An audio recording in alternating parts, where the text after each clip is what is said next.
Mega brother Nagababu ముద్దుల కూతురు నిహారిక కొణిదెల యాంకర్గా బుల్లితెరపై అడుగుపెట్టింది. ఆ తర్వాత పలు సినిమాలు, వెబ్ సిరీస్లో నటించింది.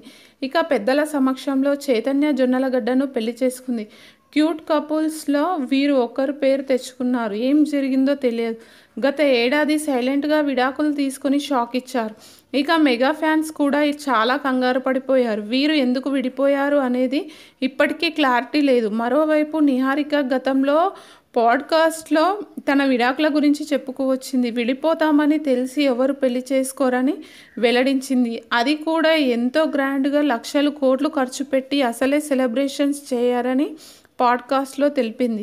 అయితే అప్పుడు సైతం ఆమె మాటలు వైరల్గా మారాయి. దీనిపై జొన్నలగడ్డ చైతన్య సైతం స్పందించి విడాకులు రెండు మనుషుల మధ్య విషయం, దాన్ని పబ్లిక్గా మాట్లాడకూడదని లా పాయింట్స్ మాట్లాడాడు. తాజాగా మరోసారి నిహారిక తన రెండో పెళ్లి గురించి చెప్పుకువచ్చింది. తనకు పిల్లలంటే ఇష్టం, పిల్లలు కావాలంటే ఖచ్చితంగా పెళ్లి చేసుకోవాల్సిందే అంటూ చెప్పుకువచ్చింది. ప్రేమ మీద నెగిటివ్ ఇంప్రెషన్ అయితే లేదన్న నిహారిక ఒక రిలేషన్షిప్ వర్కౌట్ కాలేదంటే ఎన్నో కారణాలు ఉంటాయని ఓ ఇంటర్వ్యూలో తెలిపింది. రెండో పెళ్లి అయితే చేసుకుంటాను, అది ఎప్పుడు అనేది క్లారిటీ లేదు అంటూ చెప్పుకొచ్చింది. ఈమె వ్యాఖ్యలు నెట్టింట హాట్ టాపిక్గా మారాయి.